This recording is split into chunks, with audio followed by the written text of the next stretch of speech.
Director Sheetal, can you please give me the names of the individuals who are in charge of your con-op for the rally? I'm not going to release names. Can you give me the today. titles? And how many individuals? No. Nothing? We had a full advance team that was responsible for advancing How many the site. people are the final approval authority? There are a number of people Can you that give me a are number? engaged in approving Can you the give me plan. a number? No, I do not have Okay. a firm number. Can you just confirm whether or not, I understand this is an open investigation, but in order to dispel conspiracy theories, have you guys been able to subpoena the shooter's Discord records, or has the FBI, to your knowledge? I believe that the FBI is working on those. Okay.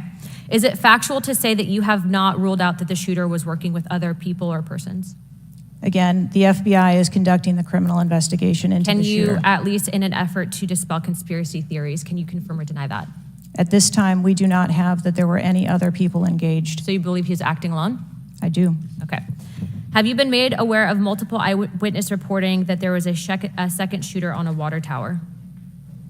I do not have any information related to any second shooter. Okay, the reason I asked that is because according to testimony from multiple witnesses, they did report that. And again, to my understanding, there were over 40 sniper teams that were briefed by the Butler ESU.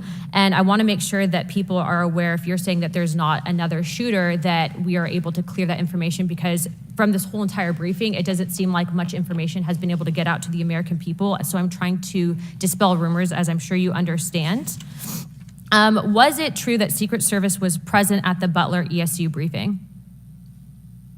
There was a briefing between the counter sniper teams that were working Secret on the Service ground. present?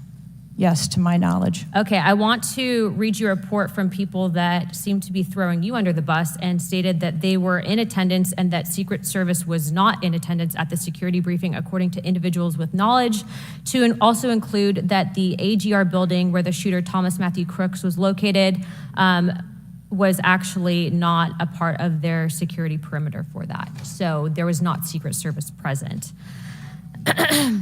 It seems as though that when you were asked earlier from Rep. Krishnamurthy about whether or not Secret Service was aware of a threat, you had said no, they were unaware of a threat. And yet, according to communications, again, from law enforcement that were in some of these group chats, they actually had reported that Secret Service was made aware of a threat at around 5:59 p.m. as a part of the command, including Secret Service, aware of messages and requests about information about the suspect's location. Can you please tell me if you have knowledge of that at all? Again, I think we're conflating the difference between the term threat and suspicious. But you guys did have knowledge at 5:59 p.m. according to those group chats, did you not? Of a suspicious individual. Okay.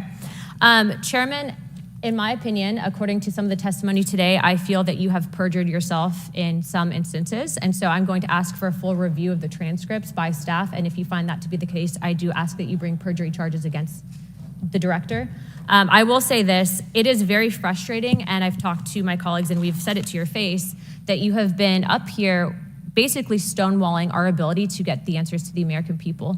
And what I will also say is that every single member of Congress does not feel safe with you in charge. You have heard that, and I think that we are all sitting ducks with you in directing the Secret Service currently.